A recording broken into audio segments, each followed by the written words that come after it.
Don't chew on that, Max. Cooper loves that chew, too. Oh, now he's into Cooper's food. Wow, he is loving it. What do you feed Cooper? Blue Buffalo Life Protection Formula. He never leaves a crumb. I love it because it's made with high-quality protein, nutrient-rich fruits and veggies, and wholesome whole grains. Looks like we're switching to Blue. Blue Buffalo foods are made with the superior ingredients your dog needs to thrive. Can your dog food say that? Visit feedbluefood.com to learn more. Are you a forward thinker? Then you need an HR and finance platform that thinks like you do. Workday is the AI platform that helps propel your organization, your workforce, and your industry into the future. Workday, moving business forever forward. For a limited time at McDonald's, get a Big Mac Extra Value Meal for $8.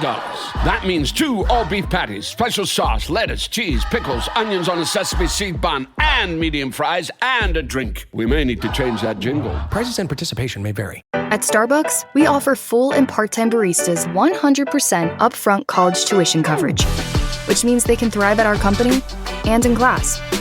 At Starbucks, benefits like college tuition coverage are just the start. This episode is brought to you by Indeed. When your computer breaks, you don't wait for it to magically start working again. You fix the problem. So why wait to hire the people your company desperately needs? Use Indeed's sponsored jobs to hire top talent fast. And even better, you only pay for results. There's no need to wait. Speed up your hiring with a $75 sponsored job credit at Indeed.com/podcast. Terms and conditions apply. Do you believe? Do you believe? Do you believe? Maybe you do, maybe you don't. Do you believe? I don't know if I do. Do you believe? Maybe you do, or maybe you don't. Do you believe? I don't know if I do anymore. Do you believe? Let me know when you have time. Welcome to another edition of Do You Believe on Basketball Illuminati. I'm your honest podcaster, Zach Harper. We've got Mo Dakhil, who is your Mo Dakhil. We've got your proud American, Wosny Lambre. Make sure whatever we're doing, whether it's here or every other platform, like it, subscribe, retweet it, repost it, do all that stuff. Yes. Do all that stuff. Or do you believe we won't grace your lives with our presence anymore? That will be the next topic. Guys, we got a good one for you today. I binged a documentary last night that we will get to instead of really doing any of my other plans for last night. Just kind of dove in. But we'll get into that in a little bit. I want to start off with something that I wrote in the Bounce for this morning, which is the free newsletter from The Athletic, theathletic.com/thebounce. Subscribe, get it every month. Subscriber. Thank you. Yes, and make sure you open it. That open rate is, otherwise we'll kick you out. No, I open every, you have to open the email or actually click some links. Just opening the email. I mean, clicking links would be great, but just opening the email is more than enough. Okay. Do you believe? What I wrote today in the Bounce was that the Denver Nuggets should be the favorite in the West. So I will ask you, and let's put into context here, Oklahoma City Thunder, the largest margin of victory in NBA history. They are dominating in a way we have never seen before. They are on pace for 66, 67 wins, somewhere in that range. Historically great regular season team.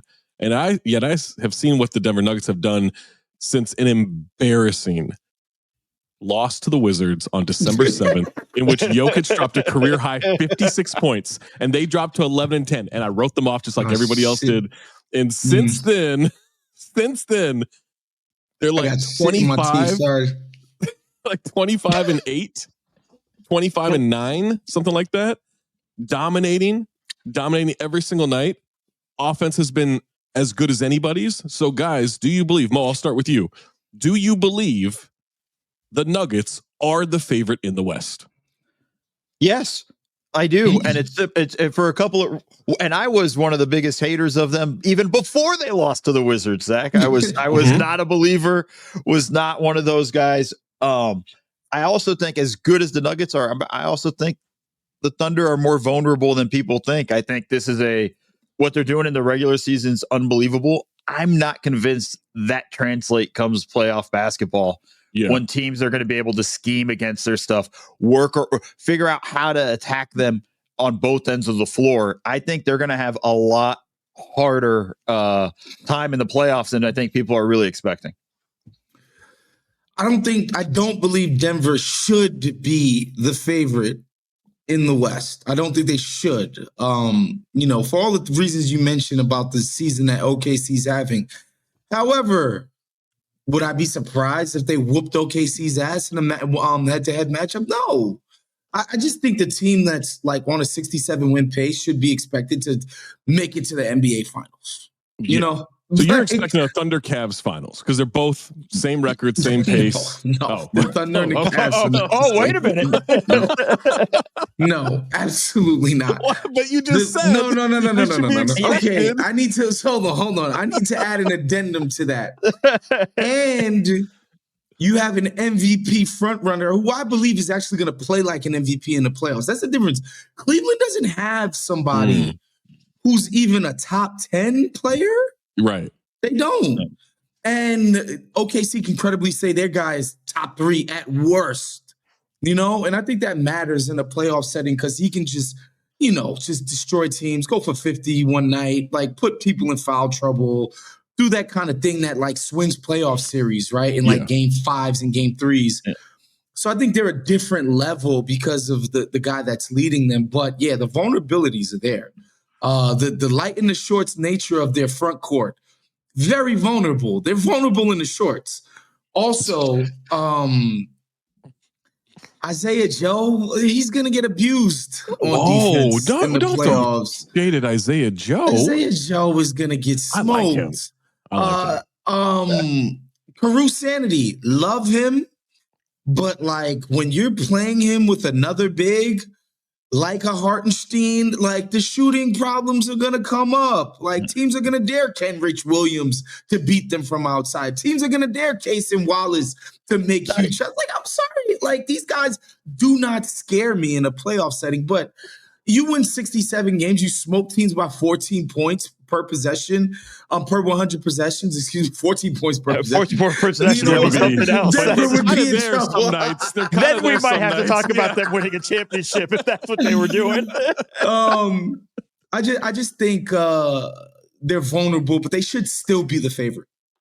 You know what's funny? You mentioned the MVP candidate thing. I also wrote this for The Athletic today. I was doing an awards watch thing, and I couldn't believe the MVP odds on BetMGM, which is our partner at The Athletic, because like, all right, SGA is minus 500 to win, right? And Jokic is plus 300 to win, which means SGA is a pretty big favorite here, but that also could just be the money is on SGA and it's swinging things a certain way, right? It doesn't necessarily mean he has that kind of a lead in the actual voting.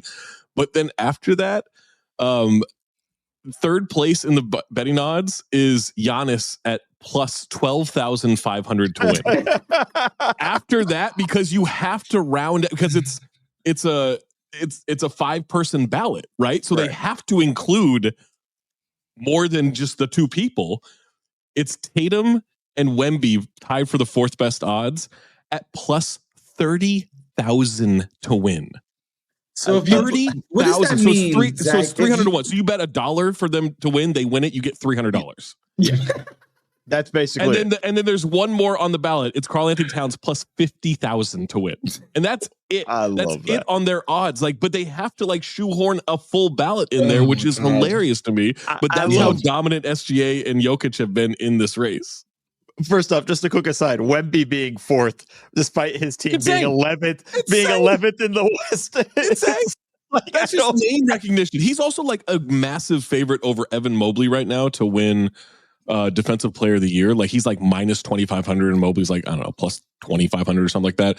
Something ridiculous like that. And I'm like, look, that's a name thing right there. That's where the money is just on Wemby and skewing things because... No, I think the narrative thrust around Wemby's defensive dominance such is a golf like that. Like That's bro. Go look at every media member's preseason MVP pick. I mean, excuse me, defensive player of the year pick. Sure. Everybody picked Wemby. You know, as members of the media, we know we're not going to pick against ourselves. Come on, I always pick for me to be right. Yes, of course. We got to be dragged kicking and screaming. Yeah. To pick against, you know, what we originally thought was going to be the case. That's why I think that odd is not as insane as it looks. But that's what makes us so incredibly introspective about this Nuggets thing, is because Mo and I definitely wrote them off back when they lost to the Wizards. Before they lost to the Wizards. I wrote them off after they lost KCP, guys. I wrote them off before the start of the season. Like, this is the thing about the Thunder, right? And look, as we've said, they're historically dominant, right? And they're deep. I'm not with Waz on like, oh, Isaiah Joe's going to do this and Caruso this, right? Like I believe in a lot of their role players. You believe in their role players. I believe in Isaiah Joe. I believe in Caruso. I just think on this team, he's going to have to shoot. Yeah. Like, I don't know that you can play him a whole lot in a lineup with Hartenstein. You can play him with Chet, right? Like, you can play him with Chet. But even Chet stretching is theoretical. Yeah. Yeah. I mean, I got to see him. I gotta see him like not on a minutes restriction, back in the flow of things. Like like he's got some work to do because he missed so much time. But I will say this: like, everyone just assumes, okay, the Thunder were in the playoffs last year, so now they have the experience necessary. That's not how that necessarily works, right? They got smoked in the second round. Like, Dallas handled them. It was a 6-game series, but Dallas handled them, and they don't have much experience outside of that. And I do believe that matters. Whereas Denver knows what it takes to make it. I mean, Russ doesn't, but the rest of them know what it takes to get through that, and to like how you pace yourself in the postseason. And there is just that very real problem. And maybe this is, look, I mean, they didn't win the damn thing. We'll get to it. Maybe it's because I was watching Court of Gold last night for 6 hours, but like there was this whole thing where I was like, yeah, man, Jokic is just a beast to these guys. Like, there's just no way. Like, I don't like, even Hartenstein, like, he's a big dude, not that big, you know? But even just going back to what you said of, oh, they're in the playoffs last year, so we automatically assume they'll take the leap. Part of that is you have to learn from your mistake from last year. And I haven't seen anything change from the team. But but they did make 2 big pickups, right? Like, to play devil's advocate there. Like, I mean, Caruso and Hartenstein are massive pickups that when that happened, and I saw the over under of like, it was like 56.5 or whatever for OKC. I was like, oh, that's a 60-win team easily, right? Like, that seemed obvious. But that's the regular season. Like, my thing is like, a lot of times what I look in the regular season is like, all right, what's your plan B and plan C on offense? Like, they don't have one. You know, it's not, it's if you're able to take Shea out, which is not easy, but if you're able to take Shea out or just make him inefficient, they don't have any other way to turn. Or if you just say, we're going to put all our defense on Shea and see if the other guys beat us, I don't see much there. I don't see the other plans that they have working out for them, you know, that they've worked on or developed. Like, that's the stuff that hurt them last season in the playoffs. And that's the thing I think that they didn't correct this year, and is going to be the issue. Like the Hartenstein pickup, and granted he was injured for a lot of it. Okay, cool. Maybe they'll play out of the high post more. Maybe they'll do a lot more, you know, run a little more actions with him kind of the facilitator. Haven't seen a lot of that since he's been back. And granted, the injury time that he missed doesn't help, but there's a lot of that stuff where I just don't see it. That's why I'm not sure. I don't really believe in them as much as everybody else. Yeah, because even like in the playoff run, granted, this is 10, like, you know, includes the Pelican series, but like, Shea was great. Shea averaged 37 and 6, shot damn near 50% from the field, 43% from 3, and they got smoked by the Mavericks. Because no one else could make a shot. So again, I don't think OKC is going to alter. Like, if you give me the field in the West versus OKC, I'm taking the field by 1,000,000, right? I think the case for them, and people were making it to me at All-Star Weekend, is that the Dallas series, if you go back and look, they just missed a lot of open shots. Yeah. And the idea is that this year they're going to make them. And I don't think that's a horrible analysis, honestly, to think that Dort is actually even more confident now. And like, look, remember that first OKC playoffs with Chris Paul and Shea's first year against Houston, and Dort was there, and Dort couldn't make a shot for anything. Yeah. Like that guy compared to 2024, totally different. Totally different in his confidence and his proficiency and all of that. I think the argument is that these kids are going to make big shots this year in ways that they just weren't ready or didn't have it in them to make last year. I don't personally buy it, but I don't think it's a crazy thing to say either. By the way, my guy Isaiah Joe shot 44% from 3 against the Mavericks in that series. His problem was defense in the series, not shooting. Okay. He's 5'11" and skinny as hell. That was his problem. I love the faith-based. Well, they'll just make shots this year. That's the faith-based. But they did miss a lot of open shots. They missed a lot.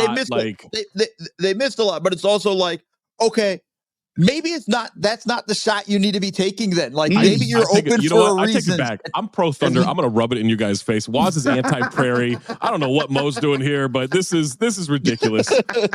Go Thunder. OKC more like go KC. Wait, no, that's just a Chiefs thing. All right, let's speaking of Zach joining the Oklahoma City propaganda media. Love that. I thought he was about to break out in an indigenous yell. I thought he was about to go full Kansas City on him. No, Waz, that new contract hasn't kicked in yet. It's not kicked in yet. Hold on. We got a few months for that. Still opportunities.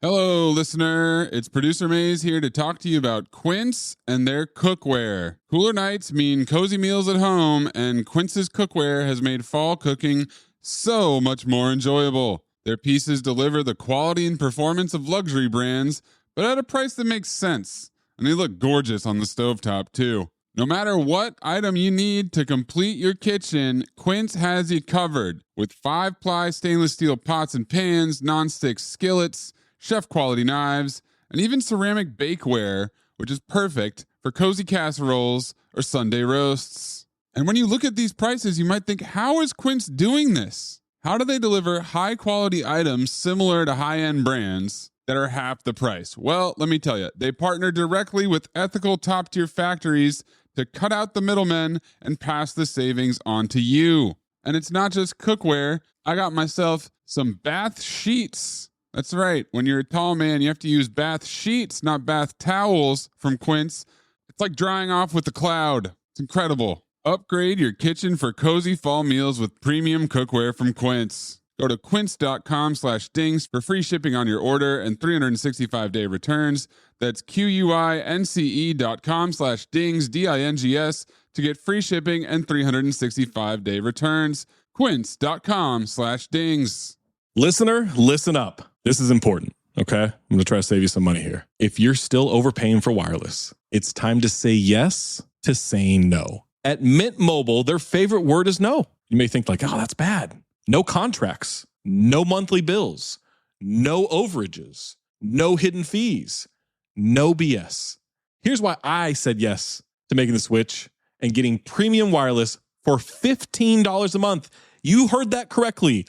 $15 per month. Ditch overpriced wireless and the jaw-dropping monthly bills. And of course, there are all these hidden fees and stuff, but at Mint Mobile, plans start at $15 per month.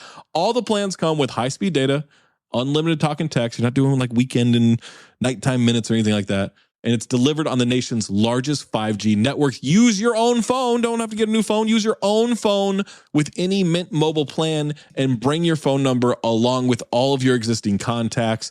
I switched months ago. People have asked, did you actually switch? Yes, I actually switched months ago, and I don't know what to do with all this extra money. I've cheated the system here. I've rigged something. This is an Ocean's 11 situation where I'm stealing wireless from Mint. That's how good a deal it is. Ready to say yes to saying no? Make the switch at mintmobile.com/dings. That's DINGS. That's mintmobile.com/dings. Upfront payment of $45 required, equivalent to $15 per month. Limited time new customer offer for first 3 months only. Speeds may slow above 35 gigabytes on unlimited plan. Taxes and fees extra. See Mint Mobile for details. Hello, listener. It's Producer Maze here to talk to you about Kindred. Now, close your eyes like Owen Wilson during a job interview and imagine a way to travel that feels personal, comfortable, and connected without the price tags and the sterile feelings of hotels or short-term rentals. Now open your eyes and stop using your imagination because Kindred has made it very real. That's exactly what they do. Kindred is a members-only home swapping network. It's not a hotel. It's not a short-term rental. It's a smarter way to travel where each stay feels like home. Here's how it works. With Kindred, your home is your ticket. You earn credits by hosting fellow Kindred members, and then you use those credits to stay in over 220,000 homes in more than 100 cities worldwide. There are no hotel costs or rental fees, just the credits that you've earned. Every stay comes with white glove service, 24/7 trip support, and $100,000 in host protection. Make it easier for you to travel and enjoy yourself and not worry about details. I've used Kindred and I found an amazing home for a weekend getaway in an idyllic location with amazing views and great ambiance. It had everything I needed. And the best part was, it cost me $0. So apply now at livekindred.com and use code DINGS to join for free. Plus, you'll earn 5 nights of travel credit just for signing up. That's right, that's 5 whole nights for free at livekindred, KINDRED.com, code DINGS, DINGS, livekindred.com, code DINGS. The family that vacations together stays together. At least, that was the plan. Except now, the dastardly desk clerk is saying he can't confirm your connecting rooms. Wait, what? That's right, ma'am. You have rooms 201 and 709. No, we cannot be 5 floors away from our kids. The doors have double locks. They'll be fine. When you want connecting rooms confirmed before you arrive, it matters where you stay. Welcome to Hilton. I see your connecting rooms are already confirmed. Hilton, for the stay. Wish you could become a morning person? You know the type, up before the sun, early morning runs, first one to the office with donuts and a smile. How do they do it? Easy. With the new Galaxy Watch 8, sleep tracking and personalized insights from Samsung Health help you improve so you can wake up to a whole new you. One who, dare I say it, skips the snooze? It's possible. Train your sleep with Galaxy Watch 8. Learn more at Samsung.com. Requires compatible Samsung Galaxy phone, Samsung Health app, and Samsung account. Do you believe? SGA averaged 32, 8, and 7, shot 50% from the field, 55% from 3 in that series against the Mavericks last year. He was great. He was incredible. And he's someone who doesn't believe he needs representation anymore because he has parted ways with his agent from Wasserman and will now represent himself. So Waz, I ask you, do you believe that superstars like Shea, like any of these top players, actually need an agent? No, they don't need agents for NBA contract negotiations. What they do, but they do need brand teams. They need somebody to help them with their shoe stuff, with, picking the right commercials and, ensuring that their public image is one that is going to resonate with people and basketball fans. They need people for that because they definitely don't know they can't do that on their own. They need marketing professionals to be able to help them with that stuff. But in terms of negotiating with an NBA team, here's the negotiation. I put my dick on the table. Oh, boy. I'm the 2-time MVP by the time Shea has to do this again. Oh. Pay me. Pay me everything that you got. Yeah. It's got to be easy to be like, what's the max you can pay me? All right, I'll take that. Yeah. That's like, you don't need get a super max. agent. You're going to pay me 8. I'm going to get 81 year. Yeah, I'll do that. That works. It's that simple. When you're Shea Gilgeous-Alexander, 100%. Now, I don't know. Shea's he's getting better about getting himself out there. Obviously, people know. He's got his Skims deal. He's got his Skims deal. He's got his new shoe, the SGA one. Yeah, I saw his new shoe. We actually, me, myself, Trey, my guy Sean, we actually went to the unveiling of the shoe at All-Star Weekend. I'm actually pretty into it. Very inspired by the Iverson 4. All right. Well, really do good. you believe that Waz is into the SGA 1 shoe, or do you believe that Waz is pandering to the SGA 1 shoe? And it's a little bit of both. No. I believe Waz has already secured his pair, always a little and bit is of now both. just being the good soldier of doing. I mean, it reminds me of like, some of those KG Gary Payton Nike shoes back in the day. Like I do like them. I don't love the color. Yeah, I want to see different colors for sure. I want to see the different colorway, but mustard yellow shoe. I love a zipper on a shoe. I love a zipper like down the front of the shoe. Like that's a clean look. I think it's I think you could do a lot with the colorways of this. The only time I ever got a shoe was the PG shoes that had a zipper. That was the only time I've had a zipper on the shoe. I don't always love it. I don't always love it. That's why I was like, I think I was the only one who just saw all the PG shoes. I was like, nah, man. I like that one that they gave us for free at his media thing. I did. That was the only time I've ever been invited. So I don't get any of these shoes. I don't understand. I'm telling you, man, the best 2 years of my life, I was randomly on a list that just got shoes from Nike and Jordan. Didn't have to ask for it. They would just send them like every couple of months. That's always the best. Best 2 years of my life. Don't know how I got on the list. Don't know how I got off the list. They clearly audited that seating list. Absolutely. I think the person at Nike left to like go work for like a video game company, and I was out. Yeah. Like, oh no, we thought this was Zach Lowe. Mo, do you believe that these stars of this caliber need an agent? No, it's all the contracts are all lined up. It's all set up for you. In that, like, these are max deal, super, you qualify, boom, you just need a good lawyer who's going to take a little less percentage. Like, it's that simple, really. Like, just to make sure the contract terms are where you want it. Maybe trying to negotiate a no trade clause. That's about it. You poor, sweet, innocent fools. Oh, Jesus. You're just looking at this in terms of money and contracts and max deals.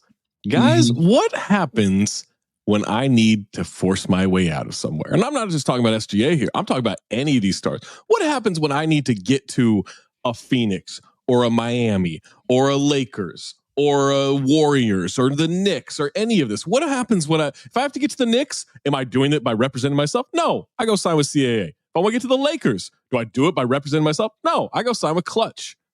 You guys want to do this pie in the sky, I'm going to Dirk Nowitzki this thing and stay here forever? That's not reality.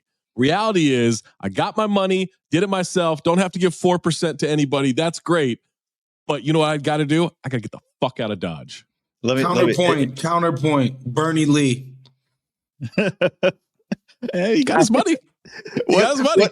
What? Just out of curiosity, Zach. What agency's turning Shea down when he's ready to demand a trade?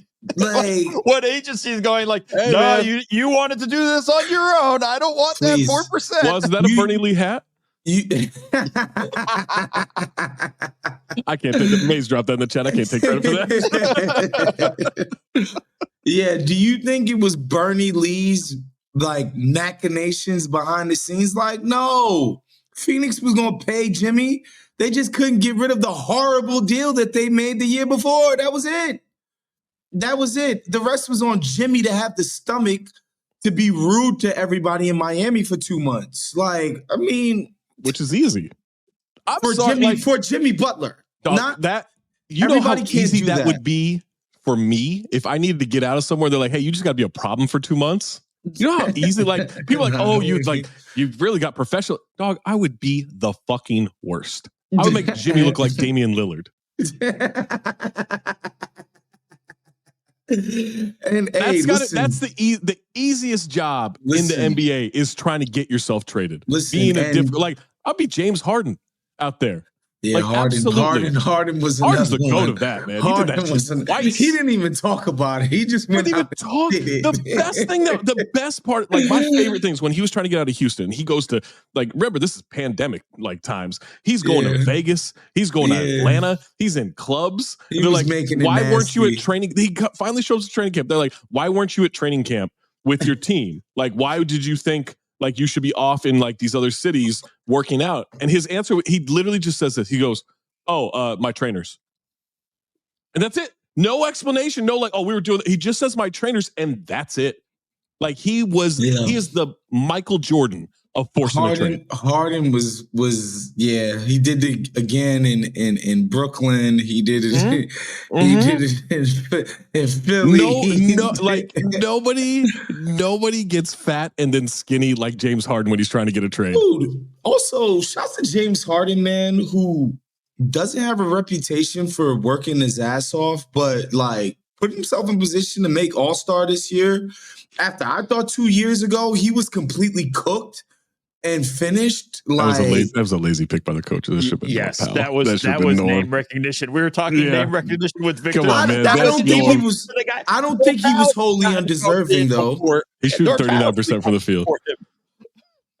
Orchestrating the entire offense. A horrible offense. For the fifth best team in the West. Don't look at their offensive rating.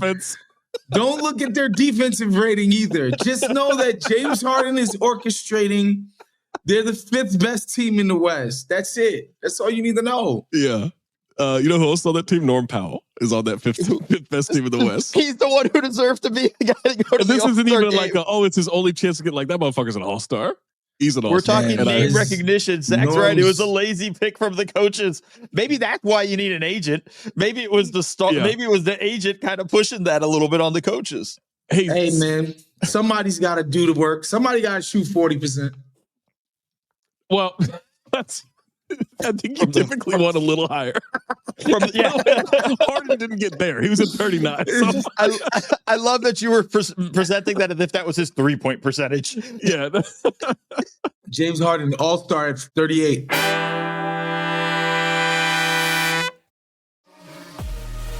This episode is presented by State Farm. Having insurance isn't the same as having State Farm. It's like expecting the leadership of a team captain on the football field, but getting a sea captain. You wouldn't settle for just anything for your team. Shouldn't it be the same for your insurance? So don't settle for just any insurance when you can go with a leader. State Farm. Like a good neighbor, State Farm is there. Jif peanut butter. It's that jiffing good, it doesn't really need advertising. So instead, enjoy the calming sounds of the ocean. Jif. It's that jiffing good. Get your Jif at Jif.com. Welcome to Sephora. I'm looking for a perfume that's not too perfumey. I got you. Serum moisturizer or moisturizer serum. Let's get into layering. My concealer is making me look worse. Sounds like the wrong shade. Let's get you matched. There's only one store that really gets what you're going for. Get beauty from people who get beauty. Only at Sephora. Hi, Let's get you a basket.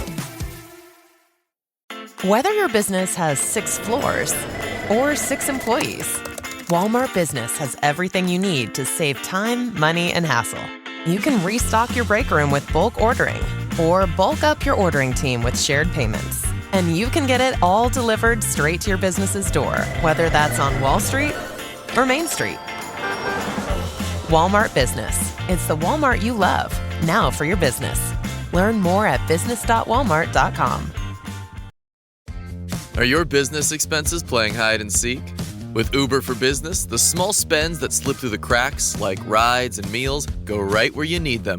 Because it integrates with leading expense platforms, you can say goodbye to surprise costs, missing dollars, or chasing receipts. Everything's track downable.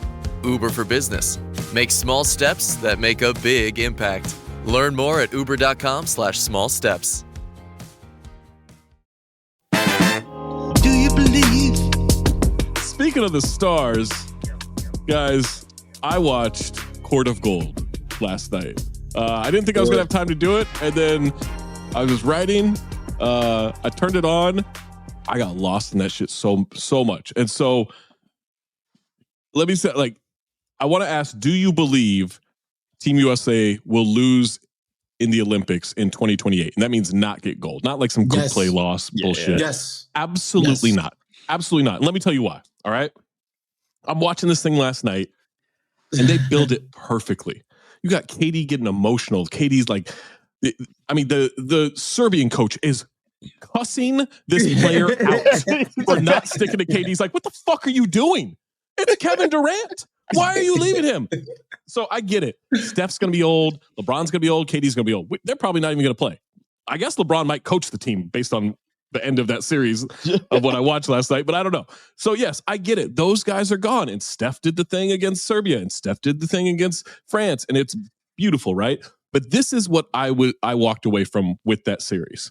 And I was thinking about Athens in 2004. I was thinking about going against Spain in 2008 and 2012, going against France in 2020. Wait, but we're going to be home for the next Olympics, no? Yeah. LA, yeah. Oh, we're not losing the next Olympics. But hold on, right? I keep thinking about this stuff, right? I was like, oh yeah, Argentina did win, and they were like the golden age and all this shit. Spain was incredible. Like, I think our greatest challenge was Spain in 2008, 2012, not France currently. Yeah. And yes, Wemby is going to be the best player in the world by then, and they've got a deep team, and France is an incredible country, incredible program. If Jokic is still playing the Olympics, then they're going to still be very dangerous, right? Yeah. But here's the thing, is with all of those countries, and we've seen it with Lithuania, we've seen it with all these countries, right? There's never a second wave. There's never a third wave. France has a second wave, though. Koulibaly, Ricochet is not good. What's the kid from Star? We're not gonna worry. We'll worry about one wizard. We're not worried about two wizards. Okay, that's not happening. All right. They have a second wave. Ricochet can play. Zach, he can play. Not against our guys. He's a glue guy. He's a sort of make everything work guy. Yeah, not all glue stick. Okay, some are pretty weak. And so this is the thing, though. These countries never have the next wave that keeps this thing going. Now, France is going to be very good then. Don't get me wrong. But you know who always has the next wave of players? Fucking America.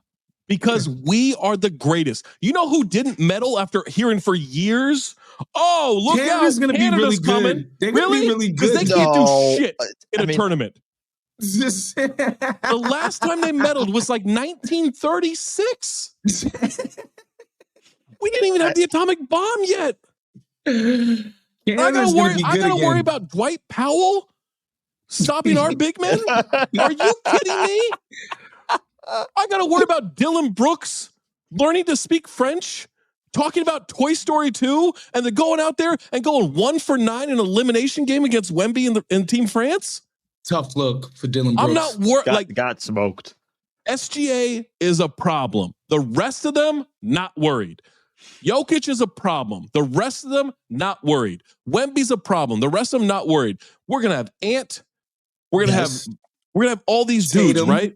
Tatum, if he gets to play, Evan Mobley, might not. Mobley, Chet will be in there. Sure.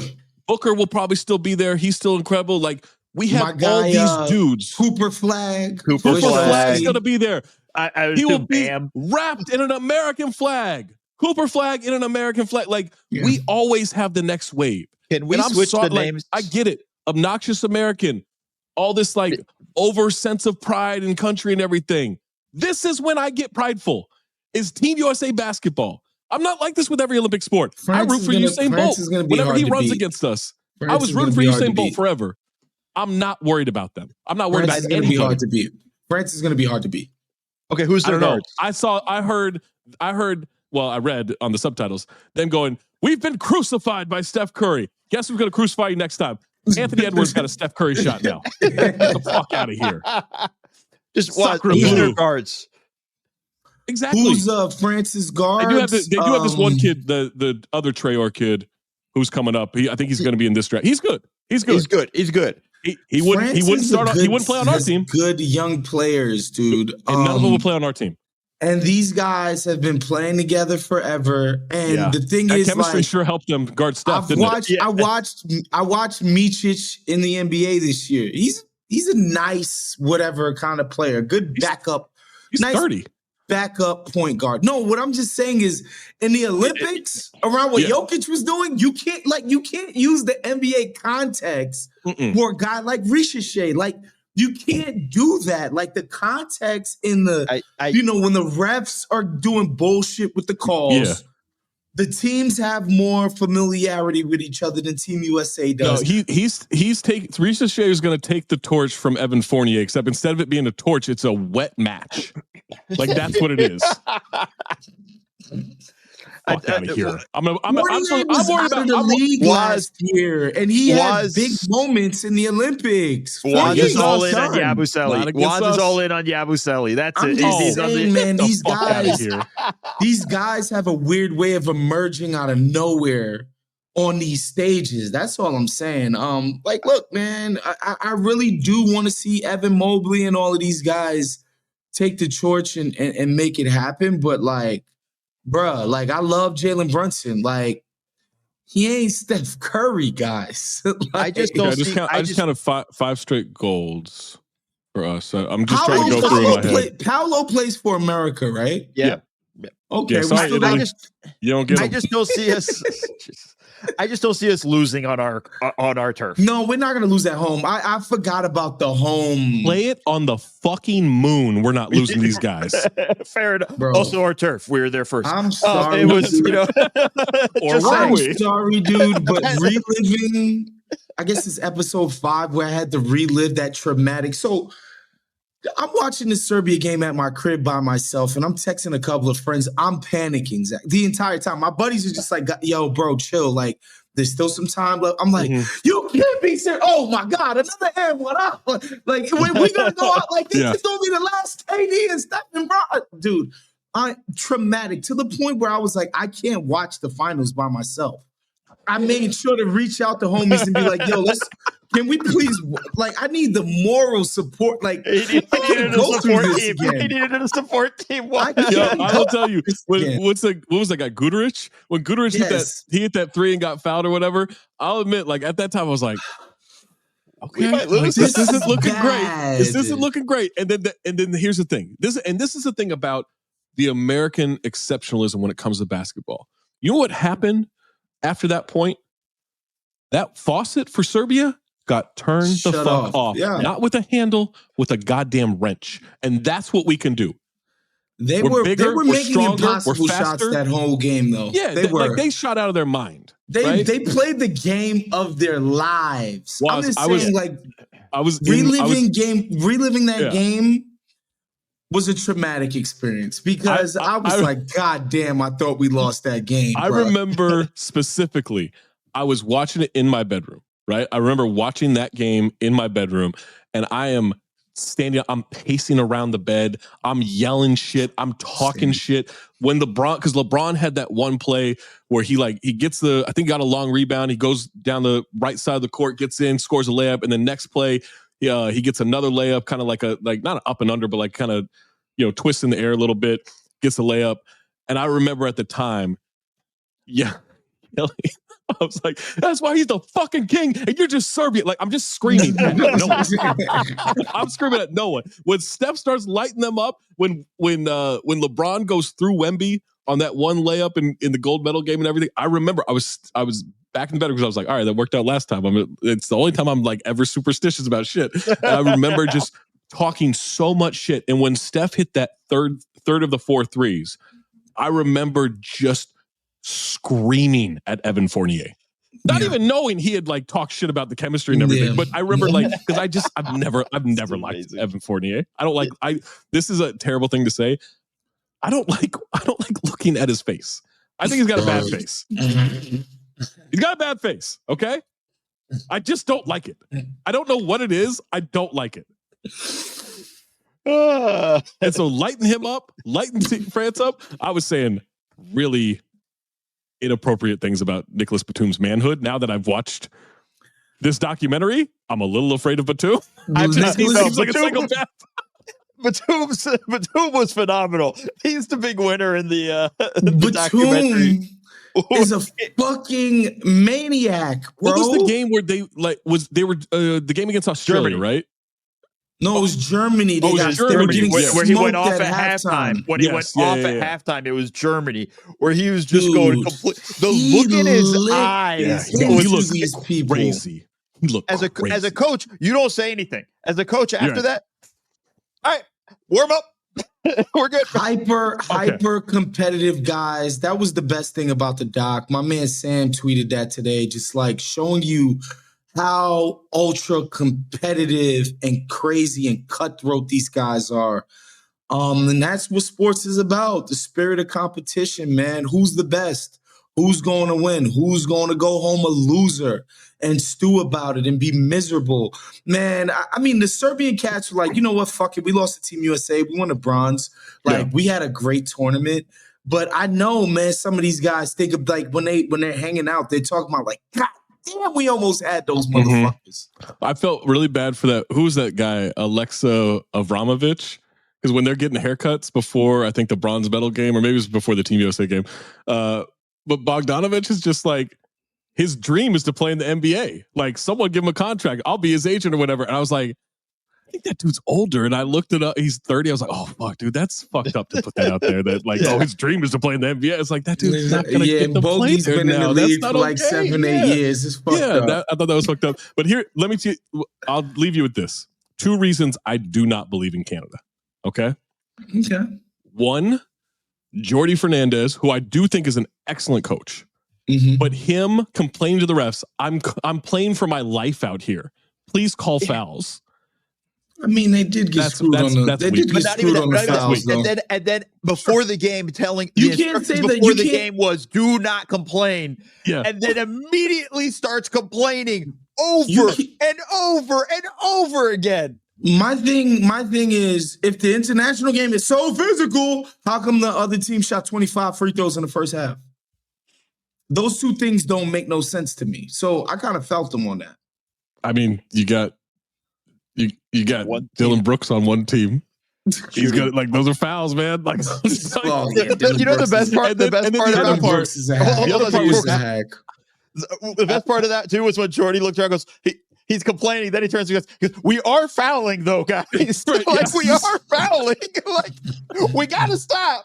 But hey, stop calling it." Yeah, or call it for I think he would calls for that. But and then the other part was after they lost, right? After they lose to France, they're eliminated. They go through the speeches in the locker room, and then the coach has to tell Shea to say so. He says, "You're the best player on the team. We need you to say something." That ain't leadership, baby. Yeah, I'm sorry, you don't have it. You don't have it. You don't have it. You don't have it. And you never will. You're the new Australia. You should medal, but you won't. America. I'm going to ignore that. Make sure you check it out. That's on YouTube. Make sure you check it out on all the feeds. That's not going to go over well. Oh, man. America For Wasby, first. for Mo, I'm Zach. Keep it locked on Basketball Illuminati. You need to change your name from Honest Podcaster to Obnoxious American.